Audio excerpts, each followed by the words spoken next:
today we're having a positive outreach meeting, and I'm going to do the lead. My name is Eugene West Jr. I founded Positive Outreach, and basically what we're about is just helping people get into rehab and recovery and deal with life stressors and things like that.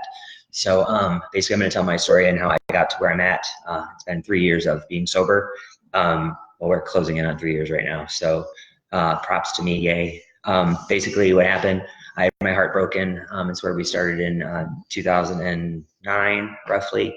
And I had the love of my life leave me walk out. And instead of being capable of handling those things and having the right resources, I turned to crystal methamphetamines to cope and get through my day. And one day led to 7 years of 365 days every day. Went from smoking to snorting to shooting to shooting to shooting to shooting to shooting to loading a rig to shooting. So it was not a very good thing. I became totally living in chaos, selling my body, selling anything I could, stealing anything I could, ruining anybody I could, doing anything bad and evil and rotten to the core. And now, obviously, I save people's lives and I help them with a team of people, not just me. My lowest low was probably one of two things, was setting a car on fire. So I have arson charges on me. So it's J arson, that's what my friends call me. I have 3 felonies. I've been ashamed of my family. They've been ashamed of me. I have done everything I can to make a difference in the world. I've come down with HIV, AIDS, from needle use or from sex, prostitution, I'm not sure. But either way, it is what it is, and I'm here today alive and healthy. The next thing is that in October 16th of 2016, I had a viral load that was 7.6 million times what it's supposed to be. Obviously it's supposed to be 0 in your body, but mine was 7.6 million times what it's supposed to be. I had no detectable immune system at all. So basically the common cold could kill me. I went to the hospital for migraines, and 3 days later I was admitted into the hospital and woke up 3 days later. So what my parents went through, what my friends went through, and everything is just an incredible journey that you go through. And now as you know, somebody who just is an advocate right now at this moment, you know, don't drop things, I'm trying to talk. Somebody who's trying to make a difference in people's lives, I want everybody to know that, you know, it's about your journey. It's not about anybody else's journey. It's about your journey. And everybody is there to support you, but you've got to want the help and you've got to make the difference, and you've got to prove to yourself and to everyone around you that things can get better if you want them to get better. I didn't want things to get better, so I stole everything. I moved 27 times in 24 months. Like, I had beautiful homes and everything you ever wanted, BMW convertible, and was selling drugs like it was water, and I was making it, I was in it to win it, and I was winning until I fell.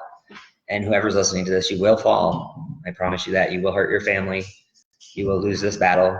You will not win the war, and you will live an ugly life. And the only thing you're going to do is find destruction in your path. So I encourage you to reach out to anybody in that little tiny window that you have when you're ready to get help. There are people that will help you, and at no charge. There's no charge to help somebody. Your family will help you. No matter how many times they told you they won't help you, they will help you when you're serious. You know, and I have a lot of people I'm helping right now. It's just very important that you understand that even when you're at your lowest minute, you know, you got to reach out for help, and you got to stop lying. You got to stop cheating. You got to stop stealing, you know, robbing Peter to pay Paul. And, you know, I can't sit here and honestly say that I regret anything I ever did. I just wish I didn't do it.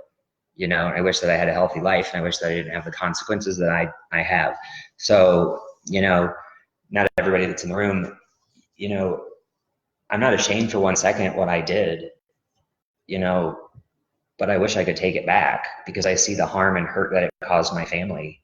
Leanne, like, you mean the world to me because you're a mom, and I know my mom and dad love me, but like, you're a different side that I see, and I respect you so much for that. Like, you've made me aware of what a mom is feeling and seeing and doing, and you go to the hood, bitch. Like, for real, you know. And I mean, I go to the suburbs and talk to little crazy white bitches, you know what I mean? Like, I'm just like, no, you've got problems, we'll fix this, you know, like, and I help people, you know, and I get them to detox, you know, that I walk in one self, like, I run the place, you know, And I'm not trying to be pat on the back or anything like that. I'm just trying to get people not to make the same mistakes I did, because you never know. I will tell you this, out of everybody I help, I would say 9 out of 10 people have Hep C. I mean, I'm that 1 out of 10 that has HIV, and that's not where you want to go, and I feel for your daughter. I feel for you in your life, Chris, and I feel for you, Dean, where you're at, and Cameron, where you were and where you're at. And I'm making the best of my life. I'm on a time frame here. You know what I mean? I'm on a schedule. I don't got much time. Maybe I have all the time in the world, but it doesn't feel like I do. So we got to get the word out, and we've got to make a difference in people's lives. And, drug addiction is like money. It's the root of all evil, but it's not that. It's the love of money that's the root of all evil. And when you're on a drug, you love being high. You know what I mean? You can't wait to chase that next high and wait for your drug dealer to call you and be like, oh, dude, sweet, see you in an hour. And 5 hours later, they're there, and you've just been miserable for 5 hours. And you could have been 5 hours into rehab.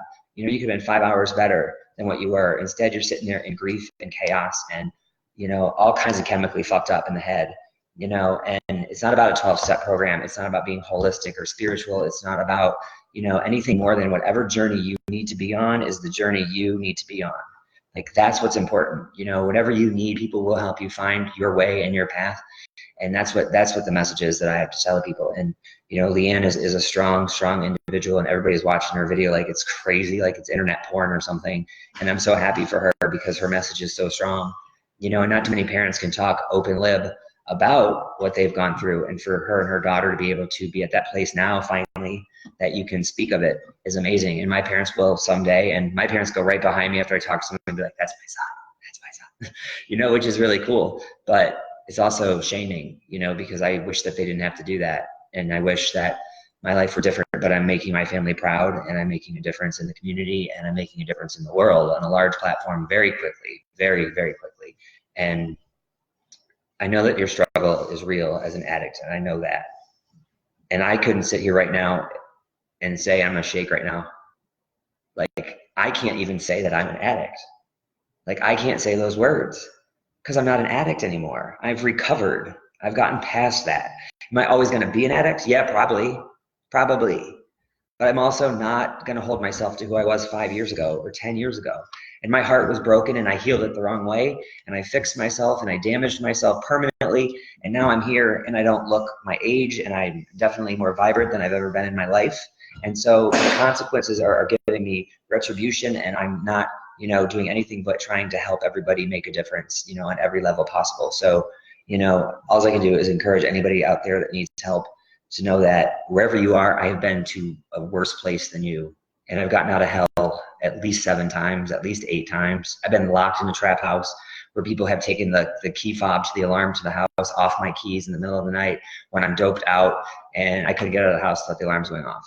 I've been put in handcuffs while they literally emptied every shoe and pocket in my pants. And I'm a gay dude. Do you know how many pairs of pants I have? Like, it's crazy. And they dumped everything out. Every vase with flowers in it, they dumped. Everything I owned was literally torn apart. And you know what they found? Nothing. But I still have arson charges on me because I set buddy's car on fire because they stole from me. So I wasn't obviously thinking right. And that's the problem, is when you're on drugs, you don't think right. And it takes like 2 to 3 years for your brain to fix itself, and two, different drugs take different times to get out of your systems. And, there's problems with felons, and there are people in the room right now that are felons, and they're fighting like a good cause, and they're good people. And it's really unfair that they're held to prison time for not paying child support when there's such better reasons and ways to help deal with their issues when they're living a good, solid life. Like, put an ankle monitor on them, make you get a job, and then make them pay back their child support. Don't lock them up and then put a felony on them that they're never going to be able to get a good job again. You know what I mean? Leanne has done nothing but try to be there for her daughter, but she's the one who feels persecuted. You know what I mean? Chris is just starting out his journey in rehab and recovery. He's got a long way to go. Cameron's 12 months into it, 11 months into it or so. Now he's going to correct me, and it's 9. But, he's doing great. Now he's fat and got a food baby, and, before he looked like an Ethiopian. So, things change. You just got to give them time. Leanne's like, bitches be crazy. So I just want to encourage everybody, to spread this word of positivity and and know that there's an outreach program out here. You know, there are people that will make a difference. And if I can't do it for you, I will give you the answers. I will find them for you, and it might not be overnight, but it will happen, and we'll get it done for you. So that's really all I have to say today. Nothing wise or anything. It was just kind of a fast, you know, video for everybody. Thank you for watching. Leanne, who's going to come over here right now and say thanks, because she thinks that she's a hot mess, and I think that she's awesome. So she's going to come over and just talk to everybody and say thank you for yesterday and the respects that you gave her, because it's huge. You might want to hurry up. So here's Leanne, and just once again, I really appreciate her talking yesterday, and I just wanted to let her share her gratitude for people listening. 4,500 people have watched her video in less than 24 hours, so that's a huge deal. So our message is getting out there, so please share this video, and you know, let your loved ones know that they're not on a sinking ship, that we can save them and we can help them. And good night, sleep well, God bless. Here's Leanne.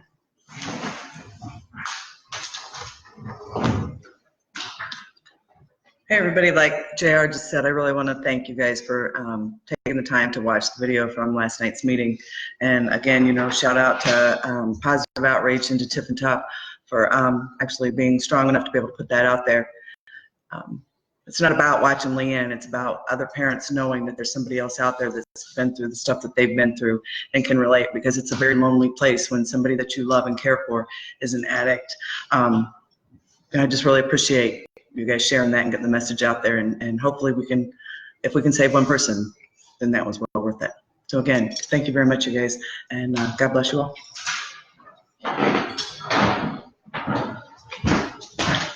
Thanks again, you guys. Have a great night. See you soon.